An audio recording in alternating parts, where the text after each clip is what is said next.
Do you like mechs? Do you like mech warriors? Do you hate mechs? Do you hate mech warriors? Then you are in the right place. Welcome to Solaris VII, where mechs and their mech warriors try to alpha strike each other into nothing for your enjoyment. Where bets are won and lost. Where lives are bet and lost. Where you get to eat all the tasty fare of the fair, with a side of gladiatory games for digestion. Where the Irby cops will paste you if you park across the street, or protect your vehicle if you park in the lot, with equal measure. And you can watch hands be thrown, and see that higher tonnage does matter. Where mechs romp and crowds stomp.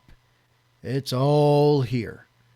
Again, welcome to the Solaris VII Gladiatory Arena. Enjoy your tasty dog with some refreshments while watching fights in the several tonnage range as proud and mighty mech warriors give murder a good old Ameris try. Hello again, everyone, and thanks for your patience. It's been a tough time in the Badger homestead, and it looks like pretty soon here there won't be a homestead, thanks to the current puppets in power. So let's enjoy the time we have left before that happens, shall we? Cue intro.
Solaris VII, the game world, the dueling world, the world of publicized and broadcasted gladiatory games, where people pay to see each other get paid, or die trying, where giant robots tear each other apart and mech warriors kill each other for your entertainment. Before we delve into my simpleton brain's excuse for information gathering, let's first address one thing: conflict. It is, and always will be, a natural and inevitable part of existence. From the quantum realm to space itself, conflict is truly omnipresent, omnipotent, and omniscient. It cannot be escaped, cannot be prevented, and for humanity especially, cannot be stopped. Humanity's pastime and favorite hobby will always exist, so long as we exist. And even if we cease to exist, nature will still be in conflict. This is irrefutable fact. So to round off, from petty arguments to full-scale war, this will never change. Any more than you can change the nature of existence. Thank you for coming to my TED Talk. Now, with that nugget of eternal truth out of the way, let's talk about some sanctioned Mortal Kombat of the personal kind. And get into the who, what, where, and why just a bit. And as usual, I will turn to the goddess of Battletech mech warrior lore herself, Sarna.net, for references and such. So I do not ramble too much and cause you, my dear listener and watcher, to suffer an aneurysm on my behalf. Let's get started.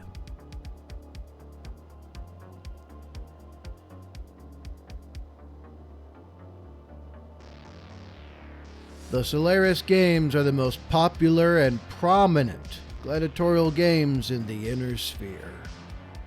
Focusing primarily on combat between battle mechs, the Solaris games take place on Solaris VII, a rowdy frontier world on the border between House Steiner and House Merrick. Mech warriors from across known space will travel to Solaris to participate in the games, whether seeking fame and fortune or out of desperation, as do countless fans and tourists. The Solaris games bring in substantial revenues for the planetary government, and whichever realm controls the Solaris system, an incentive to ensure the games are carried out in an open and forthright manner. Nevertheless, the wealth to be gained in the games also attracts the unscrupulous elements of society, leading to occasional charges of fixed matches, skimmed prize money, and the elimination of competitors outside of sanctioned fights. You know, just a nice, innocent back alley brawl where a mech warrior who was given a few too many for free met their end or were too banged up later on to participate. So good old simple cheating. But you know what they say. If you ain't cheating, you ain't trying. Solaris VII, the game world, is known across the galaxy for its mech fights, for the most part. There are also, crowd fights that happens over lost bets or petty squabbling fights within mech stables, all that kind of also stuff. And then sometimes mech warriors are actually be in the blood pits somewhere on the planet elsewhere, making money with good old-fashioned bare-knuckle brawls. It's a good time. Solaris City, in particular, hosts 6 major arenas and numerous mech warrior stables. Every year there is a grand tournament, which culminates with the naming of the year's champion. However, the games were all but suspended following the breakout of inter-house hostilities within Solaris City in 3063, resulting in numerous casualties and precipitating the FedCom Civil War. That's a topic of discussion for another day. We'll just leave it there for now, maybe. The game world has long been a choice location to hire mercenaries. However, unlike Galatea or Outreach or any other types of hubs for mercenaries and their outfits, many of those available for hire on Solaris VII are more of the lone wolf individual types, rather than full mercenary companies. The quality of those available for hire on Solaris is good, as the skills required to succeed in the arenas places those with winning records in high demand. But the employers must realize they might be getting someone with a big head, or someone full of themselves, or someone who thinks they are a god amongst men and will do anything and everything to prove that, just like, the peacocks of old Terra. Rather than your good, old-fashioned, reliable, tough as nails, eating nails for breakfast, down and dirty warriors. In the end, this means that Solaris mech warriors possess greater independence and are more likely to breach contracts than their brethren of greater experience. So basically, if you want a lone wolf, you want to go to Solaris VII to hire mercs that are, it's cheaper to hire a single merc and see if they succeed or fail than hiring an entire company and seeing if the whole company will succeed or fail, and then possibly having that company may or may not coming after you if you accidentally didn't fork up enough C bills for all of them. But that's something else. So yeah, you want lone wolves with no commands, backing them up in case they end up grudging against you. Solaris VII's a good bet. In the early times of Solaris VII, it has always been a highly industrialized world and was a natural choice for battle mech factories and testing areas. At the time of the Star League, competing battle mech manufacturers began to let their new models fight each other in front of highly placed Star League representatives to encourage the purchase of the mechs that were being made to fight. The first fight to ever take place on Solaris VII was between a Phoenix Hawk and a Sentinel in 2695. It was not long until the events were broadcast on the planet, and bets were placed on the outcomes of the fighting in a serious way. Of course, where there's a lot of money to be had testing military equipment, someone's going to try to make a buck off of that. I mean, the military-industrial complex tries not to miss any opportunities for money. Not ever. Or inflating how much they would be worth when it comes to money. That's another problem. Anyway, mercenaries use Solaris as a training ground, and the gunslingers and Ronin use the world as a neutral place for their bitter fighting during the First Hidden War. The popularity of the fighting grew steadily, and at the time of the Amaris coup, Solaris was already famous for its duels, some of them shown around the inner sphere. Now let's get into the groups that make up those for whom these proud and mighty lone wolf mech warriors participate.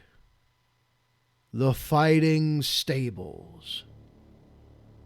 Most mech warriors that participate in the Solaris VII gladiatory games join what's called a fighting stable, owned by a wealthy patron who gives all the necessary capital, logistics, and technical types of support for the Gladiators, and is run by a stable master.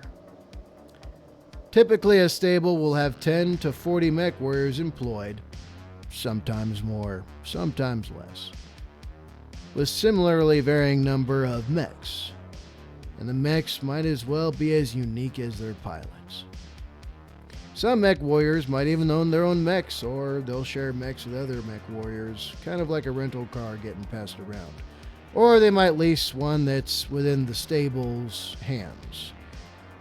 Or maybe they'll get a customized mech and loan it from someone else outside the stable. Now, along with the technicians and administrative staff to keep the stables running, in return for training costs, providing salary, and arranging matches, the usual stuff for, putting all of this together and running the stable. The stable takes a percentage of all direct revenue brought in by the mech warriors, typically 15 to 25%. Where the real money is found is in lucrative merchandising and broadcasting rights. So, the kind of stuff that makes all the extra big giant bucks. Because who doesn't want to have some good old mech warrior murder casually pasted on a shirt? Or maybe a nice looking hat. Yeah, a hat sounds like a better idea. Which by contract belongs to the stable. A typical mech warrior might receive up to 10% of that revenue, though prominent fighters are in a position to demand more depending on their record in the arenas. While most of them come from all across the inner sphere, the fighting stables are always on the hunt for new talent, and many offer internship programs for teenagers because, hey, like they say, get 'em early. As a form of secondary education, generally lasting 3 to 4 years, sometimes less. These internship programs will teach the students the skills needed for a given profession, such as a mech warrior, technician, promoter, or stable manager. But of course, you're going to end up working for that stable because, well, you're being trained on how to do everything necessary to run, maintain, and sustain the stable. So, of course, in exchange for gaining the skills to do what's necessary in the stable, you are literally going to end up working for them. For at least 4 years, on the average, after which then you might be free after all the money's been made off of your back. How much a mech warrior can earn as part of a fighting stable depends partly on their own skill and prominence. So, basically, the better you are at murder and death dealing, the much more likely you can negotiate much better stuff for you. Because either you're so insane they don't want to take the chance of you getting angry with them, or you're just so profitable that if you were to leave, they lose everything. Funny how that works. Most stables on Solaris offer fair terms and are usually solvent to a degree, though they might run into financial maintenance issues. For unknown newcomers starting out at a stable with a bad reputation for fraudulence and poor support, which seems somewhat consistent, they might earn as little as 250 C-bills a month, while a superstar fighting for one of the more elite stables might bring in more than 2,500 C-bills a month. However, beyond having to give up a portion of their winnings, there are other drawbacks to being a member of a fighting stable. Before they can fight, gladiators must obtain dueling licenses from Solaris Civic Council, which, depending on the arena class they want to fight in, can cost $5,000 to 50,000 C-bills. A waiver can be obtained instead for each individual fight, but at double the cost. Often the stable would defray the cost of the license, but in return hold ownership of it, making it more difficult for the gladiators to leave. Well, of course, because why are you going to give up a potential golden goose? Does that make sense to you? Because it makes sense to me. Furthermore, many stables require that a member place a surrender bond, which is given up in case the warrior loses a match by capitulation. This bond is typically valued at 50 to 250,000 C-bills, encouraging many to keep fighting until they've lost or until they're dead, rather than give up. I mean, come on. If it was you or me, mostly me, I'm not doing a surrender bond and I'm going to win every fight no matter what I gotta do. Even if I have to kneecap some mechs fairly quickly. Although underhanded things like, oil slick, with the squirt guns. Yes, there are mechs that literally have squirt guns. Not a flamer, a squirt gun that can shoot any fluid you want it to. Yeah, they're a lot of fun. On the other hand, some mech warriors will instead form or join a cooperative, coming together to provide mutual support to each other. Oh man, isn't that cute? Aren't they adorable? These cooperatives have little financial support or backing, with the mechs either owned individual or jointly by the mech warriors involved, and generally command fewer resources than found in the average fighting stable. Cooperatives suffer pressure, often, intimidation, as in, hey, how about y'all just back out of this and let us big boys rake in the money, huh? Yeah. The back alley brawls are quite often for these types. And they get it from regular stables, crime syndicates, sometimes the government itself, sometimes. And that usually makes them tough, professional, and protective of their members. Understandably so. So it's almost kind of like a union, except a lot less of the, very, very regressive politics. While it is possible for some mech warriors to gain success as lone gladiators in the Solaris games, the system is set up to work against such competitors, encouraging most to join one of the above groups because, there is a sort of safety in numbers, even if that's just more bodies in between you and whatever it is that's trying to get you. Some mech warriors will fight in smaller leagues or minor competitions as part of a team. Such teams also usually only fight in the collective matches, like team matches, tag team matches, and so on.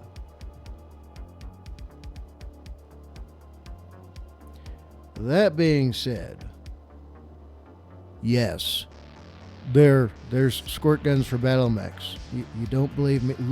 Look up fluid guns, and you tell me if that's not just a cooler version of a squirt gun. You let me know how that one goes down. Now let's go to the next topic. And there we go, folks. And apologies already.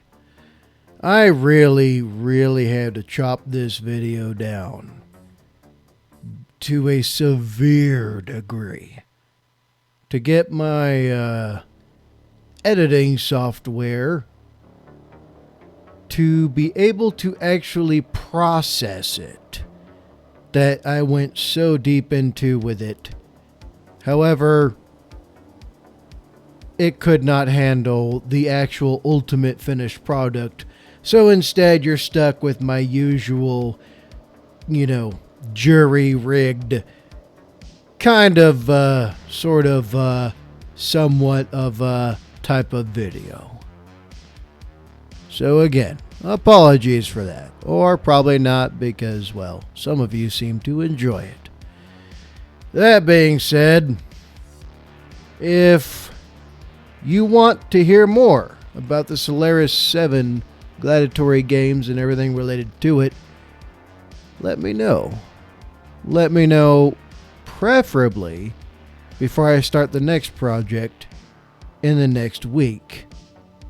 And then start going wild and crazy over that one because my editing software will not actually process anything that is above a certain gigabyte percentage, meaning a gigabyte maybe total max. And that's all it can freaking handle because it's free editing software and I can't afford anything better right now. So yeah, that being said, thank you so much for your patience and your patronage.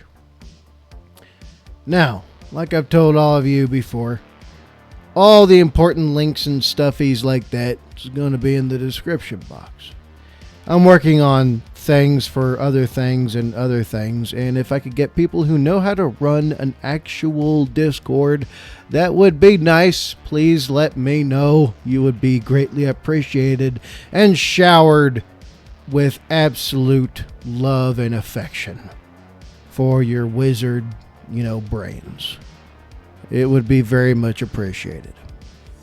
That being said, I really hope that y'all got something out of this besides, having to be subject to my frustration being somewhat liberally sprinkled onto this project that you get to see. That is totally not what I had tried to bring to you. Again, apologies, but there's only so much I can do.